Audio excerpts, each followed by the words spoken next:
Hi welcome to hash tag you. నేను మీ మనోజ్. నేను మోనార్క్ని. నన్ను ఎవరు మోసం చేయలేరు అన్నట్టుగా మేము ముఖ్యమైన వాళ్ళం ఇప్పుడు మేము లేకుండా ఎవరు రాజకీయం చేయలేరు అంటున్నారంటే తెలంగాణ బీజేపీ లీడర్స్.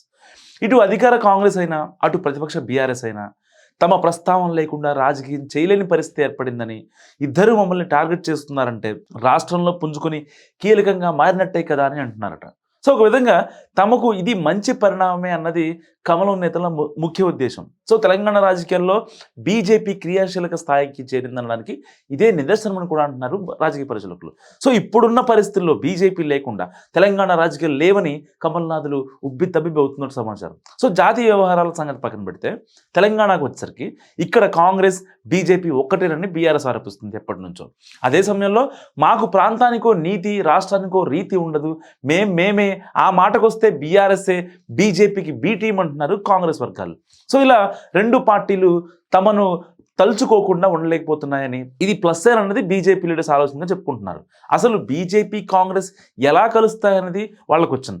బీఆర్ఎస్ నేతల ఆరోపణలో అర్థం లేదని, గతంలో కాంగ్రెస్ బీఆర్ఎస్ కలిసి పోటీ చేసిన విషయాన్ని కేంద్ర రాష్ట్ర మంత్రి వర్గాల్లో రెండు పార్టీలు కలిసి పనిచేసిన విషయాన్ని మర్చిపోతే ఎలాగని అంటున్నారు బీజేపీ నాయకులు. సో ఇక ఎంఐఎం కాంగ్రెస్ బీఆర్ఎస్ భవిష్యత్తులో కలిసి పనిచేసిన ఆశ్చర్యం లేదనేది బీజేపీ వర్షన్.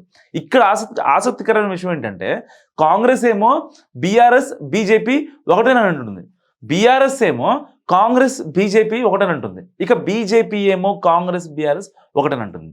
సో అసలు ఇంతకీ ఎవరితో ఎవరికి సంబంధాలు ఉన్నాయి, ఒకవేళ ఉంటే అవి అక్రమమా సక్రమమా అంటూ కూడా జుట్టు పీక్కుంటున్నారట పొలిటికల్ పండిట్స్.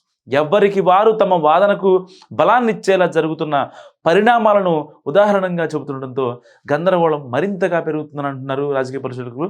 అటు మూసీ కానీ ఇటు లగచర్ల ఉదంతం కానీ మ్యాటర్ ఏదైనా ఎవరు ఎవరిని రక్షిస్తున్నారన్న డౌట్స్తో మొత్తం కన్ఫ్యూజన్ క్రియేట్ అవుతుందని అంటున్నారు పరిశీలకులు. సో అసెంబ్లీ ఎన్నికల ప్రచారంలో అయితే బీజేపీ బీఆర్ఎస్ ఒకటేనన్న అభిప్రాయం ప్రజల్లోకి బలంగా వెళ్ళిందని అంటున్నారు. సో ఈ గందరగోళానికి తెరదించాలంటే మరికొన్ని రోజులు ఆగాల్సిందేనని రాజకీయ వర్గాల విస్తృత అభిప్రాయం.